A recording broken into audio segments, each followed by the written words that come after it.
Tenin'Andriamanitra izay anjarantsika ry havana dia izay voasoratra ao amin'ny faneva dia ny Apokalipsy 2 ary ny 4 sy ny 5. Apokalipsy 2 ny 4 sy ny 5.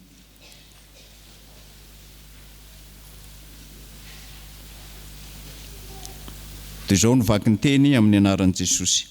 Kanefa mananteny aminao satria efa niala tamin'ny fitiavana voalohany ianao, koa tsarovy izay nitoeranao fonitsim-bola lavo, dia mibeba ka manaova ny asa voalohany, fa raha tsy izany dia ho avy aminao aho ka mindra ny fanaovan-jironao hiala amin'ny fitoerany raha tsy mibebaka ianao.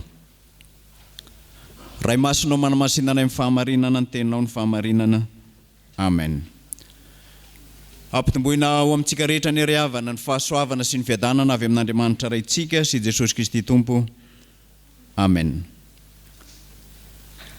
Tenin'Andriamanitra izay anjarantsika ry havana amin'izao fotoan-dehibe jobily ny ray aman-dreny Pasteur Solofy Ramaolo-Miaso mianakavy izao dia miresaka hevitra teolojika telo lehibe izay entina manondro ny fiainan'izao mpanompon'Andriamanitra ataontsika jobily izao. Tsy resaka tantara fotsiny amin'izay nampifandraisana amin'ny fiainan'izy ireo amin'ny Jesosy Kristy Tompo sy ny tenin'Andriamanitra izao faneva izao, fa manondro koa ny asa izay nataony niaraka tamin'ny Tompo sy ny fiangonana izay notompoin'izy ireo. Amin'ny soratra masina dia mifamatotra ary tsy azo sarahana amin'ny jobily ny teny hoe vavolombelona, ataon'ny teny Amerikana witness, ny mpanompo servant ary ny voafidy elect. Raha jerentsika nefa ireo teny telo ireo dia hita izay nataon'Andriamanitra sy ny fiarahana amin'Andriamanitra ka ijoroany izy mianakavy vavolombelona, fa Jesosy ny tompoiny teo amin'ny androm-piainany rehetra. Ka ny asa nataonao an'Andriamanitra araka izany dia fanompoana nataony amin'ny maha-olom-boafidy sy voantso azy ao amin'ny fiangonana mba hampiharihary ilay Andriamanitra tompon'ny fiangonana. Ny hoe mifidina miantso dia teny entina ilazana hevitra teolojika anankiroa. Ny mifidy dia maneho ny safidy voaeritreritra sy voadinika tsara ary miroso amin'ny fanapahan-kevitra aorian'ny fandiniana lalina. Ny fifidianana kosa dia azo adika hoe atokana na fantenina. Ka ny fifidianana zany dia tsy hafa fa asa ataon'Andriamanitra ho an'ny olona ka hifatena ny mpiasa mba hatrarany tanjona manokana ho an'ny tenany. Zany indrindra ny fifidianan'Andriamanitra azy mivady. Tsy hafa zany fa nasaraka sy navahana mba olon'Andriamanitra hiala maro izy ireo. Ny tenin'Andriamanitra izay anjarantsika amin'izao jobily izao ary dia ny taratasy ho an'ny fiangonana tany Efesosy. Ny taratasy ho an'ny fiangonana tany Efesosy ry havana dia miresaka ny amin'ny fiangonana miady amin'ny fampianaran-diso, ary izany no mahatonga ny fanevantsika hiteny hoe miverena amin'ny fitiavana voalohany.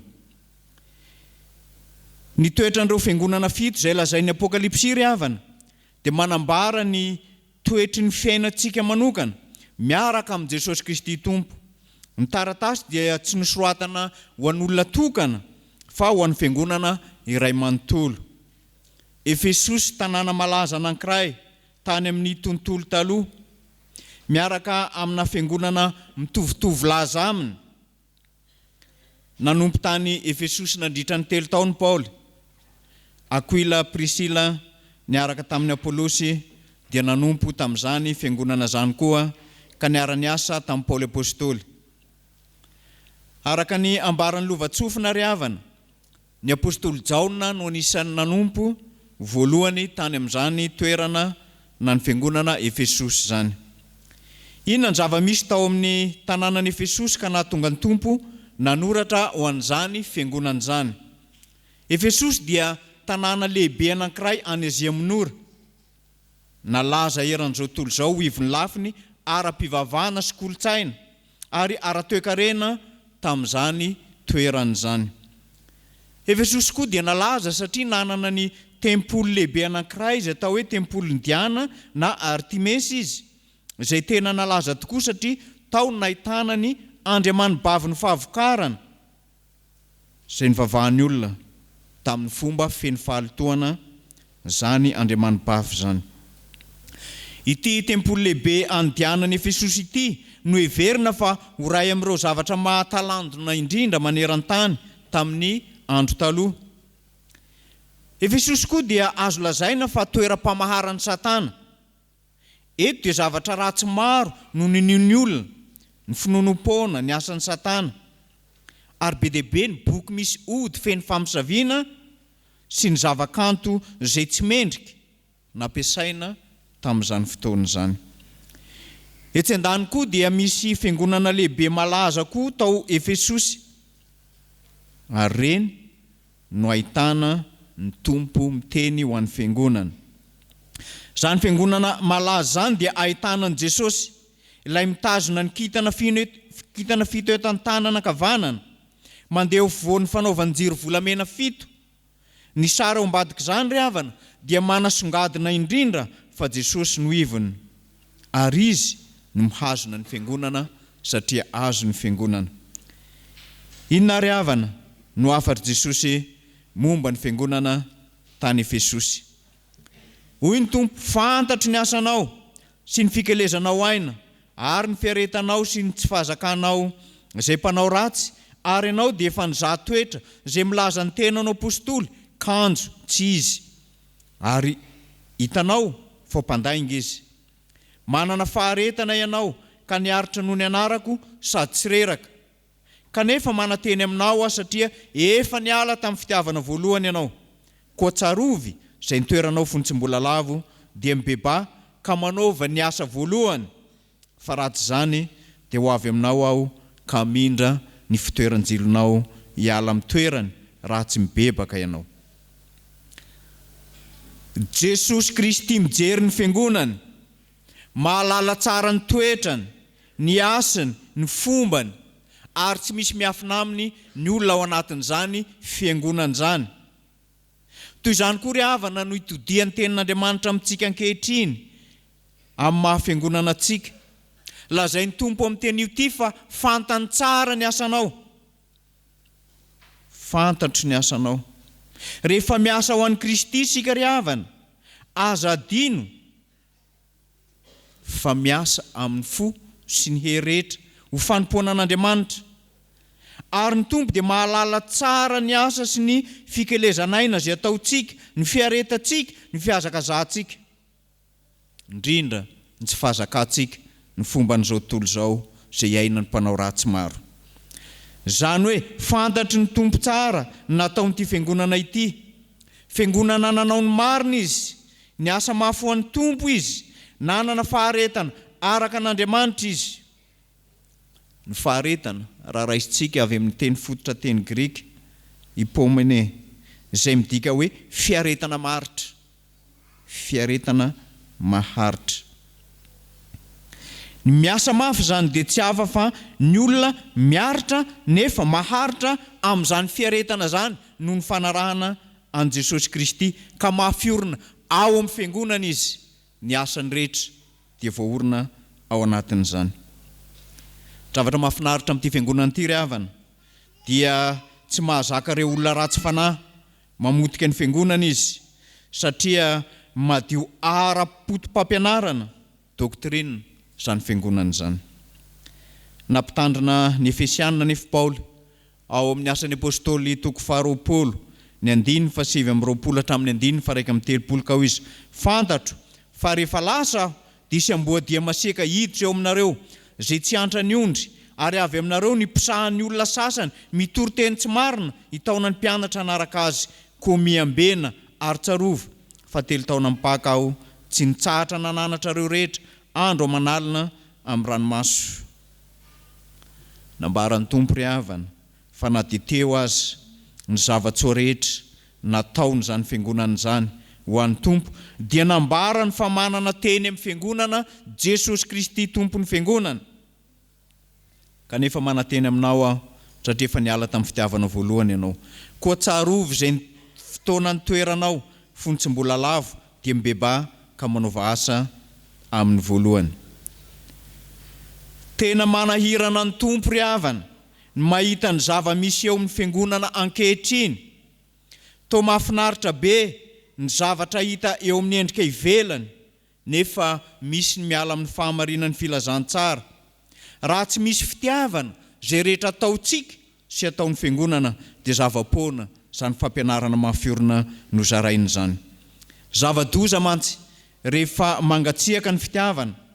Zava-doza koa rehefa miharitra ny fitiavana eo amin'ny asa fanompoana an'Andriamanitra. Tena zava-doza rehefa malazo ny fitiavana hoentsika manompo ny namana. Izany hoe tsy maty izy fa mitsilopilopy. Hoy Paoly amin'ny Korintianina voalohany, 7:1-9 na dia miteny amin'ny fitenin'ny olona sy ny anjely aza kanefa tsy manana fitiavana, dia tonga varahana maneno sy pantsina amin'ny karantsana aho. Ary na dia manana faminaniana aza ka mahalala ny zava-miafina rehetra sady manana ny fahalalana rehetra, ary na dia manana ny finoana rehetra, aza ka mahafindra tendrombohitra kanefa tsy manana fitiavana dia tsinitsinina. Ary na dia omeko ho an'ny malahelo aza ny fananako rehetra, ary na dia tolotro hodorana aza ny tenako. Tena zava-doza ry havana raha hialana ny fitiavana voalohany eo amin'ny sehatra ny fanompoana iarahantsika amin'ny tompo. Somary mampisy fanantenana kely ihany raha mamaky ny tenin'Andriamanitra isika ny fahalalana fa ny fiangonana tany Efesosy dia tsy hoe niala tamin'ny fitiavana voalohany, fa zao tsy tena very tanteraka ilay fitiavana tao anatiny na dia teo azy izany. Ny fiangonan'i Jesosy Kristy ry havana dia fiangonana mandeha amin'ny fitiavana. Koa izay mandeha ao amin'ny Kristy dia mandeha ao amin'ny fitiavana. Hitantaratra amin'ny fiainana izany fitiavana izany. Raha jerentsika ny asan'ny mino na ny asan'ny olona ao amin'ny fiangonana, telo no ahitantsika taratra an'izany asan'ny olona izany. Voalohany dia hotsaraina araka ny asa nataon'ny olona ry havana, ka izay tsy nanao asa mendrika ny mahazanak'Andriamanitra azy, fa nandeha tamin'ny fisainany nofiny ho amin'ny fahaverezana mandrakizay izy ary hanjakany fahafatesana faharoa. Zanak'Andriamanitra tsaraina satria tsy nanao ny asa mendrika ny mahazanak'Andriamanitra azy, fa nandeha teo amin'ny fisainany nofo. Ny faharoa, indraindray ny kristianina dia misy manao asa tsara ihany sy mahasoa ihany, kanefa ny asa fanompoana ataony dia tsy avy amin'ny finoana sy ny fitiavana an'Andriamanitra. Fisehosehoana ivelany ihany, ary tsy ekeny tompo asa tsara sy mahasoa ny fiangonana izay vitan'izany olona izany. Ny fahatelo, misy kosa ny olona izay manao ny asan'ny tompo amin'ny fitiavana, amin'ny faharetana, ka ny asany manaraka azy, ozy ny Apokalipsy 4:7-7. Izany hoe mijoro vavolombelona ho azy eo amin'ny fitsarana ny asa izay nataony. Ny azy ny fananany rehetra, ny tenany manontolo, ary ny fiainany natolo ho an'ny tompo, ka tsy nivadika tamin'ny tompo izy. Natao anatin'ny sedra, na ny fahasarotana, na ny fahasairanana, indrindra fa tao anatin'ny fanenjehana azy. Ny asan'izy ireo ny manaraka azy, izany hoe mitoetra eo anatrehan'ny sedra fiandrianana n'Andriamanitra andro amanalina izy ka manompo azy ao amin'ny tempolony. Fiangonan'i Efesosy, fiangonana madio ara-potom-pampianarana. Nefa na dia tsara aza ry havana ny fotom-pampianarana, tsy ao anatin'ny fotom-pampianarana madio, tsy misy fitiavana, dia mitsilopilopy sy maty izany. Ny fotom-pampianarana rehetra izay zaraina, izay tsy ao amin'ny Kristy, tsisy fitiavana, tsy ahitana ivony an'i Kristy, dia fotom-pampianarana maty rehetra izany. Ny fitiavana voalohany dia fitiavana mahafiorina. Ny faharoa dia ny fitiavana mirehitra. Ny fahatelo dia fitiavana midedadeda.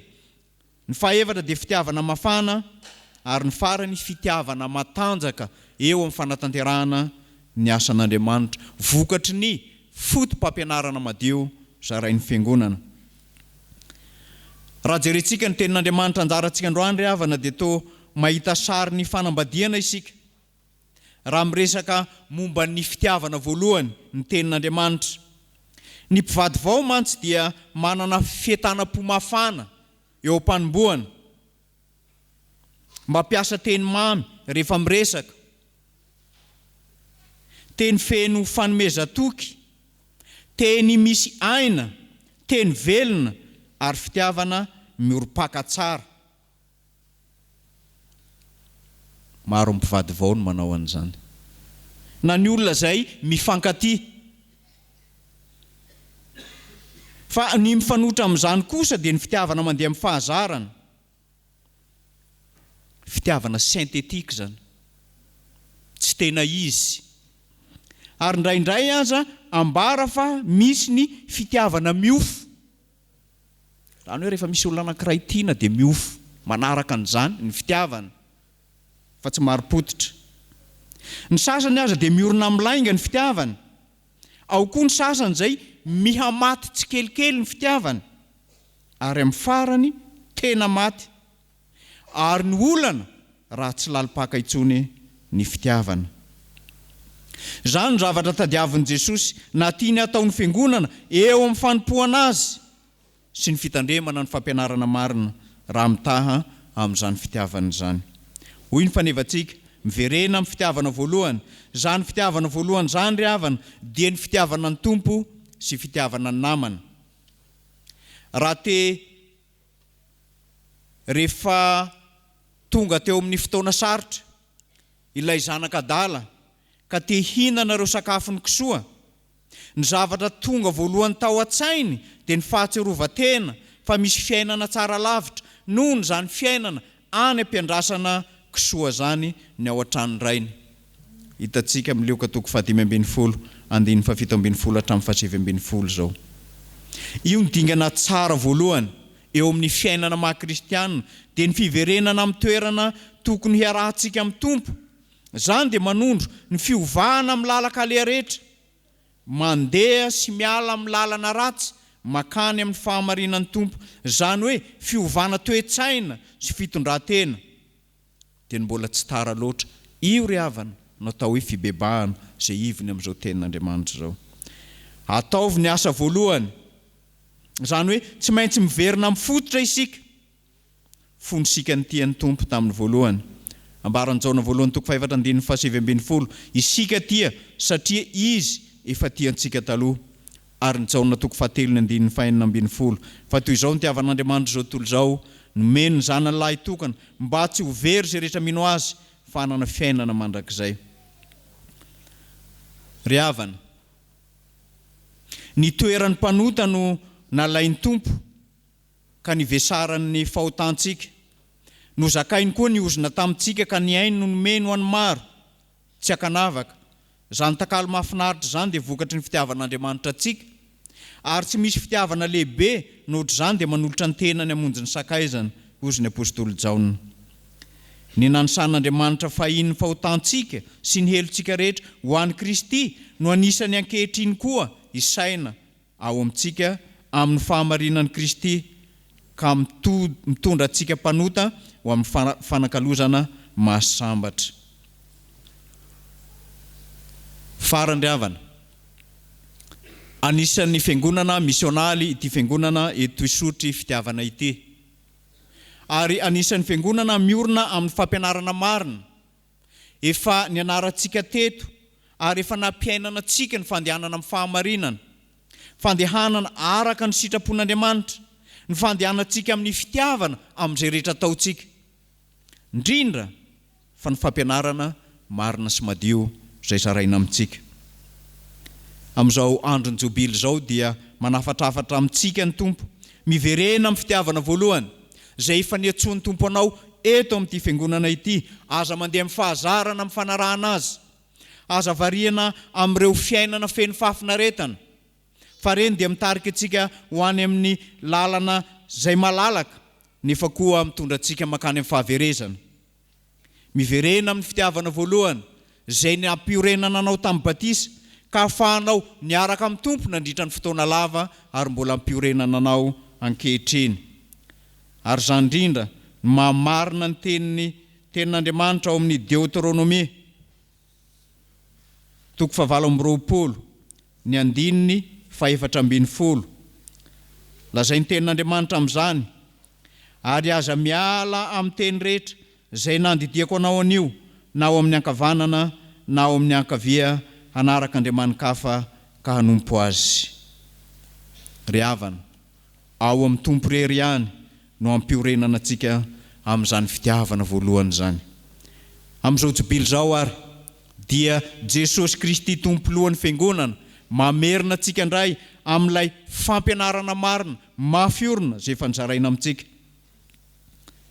Lasa ihany ny saiko andeha hisotro ronono ray aman-dreny, ary amin'izany andehanana hisotro ronono izany dia misy fanontaniana apetraka amintsika ny hoe hoaiza ity fiangonana ity aoriana izany?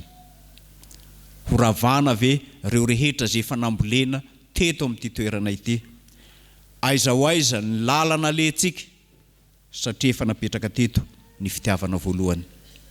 Voninahitra ny ao an'Andriamanitra ray zanaka ary fanahy masina, dray ahatra hatramin'ny taloha indrindra, aharitra mandrakizay.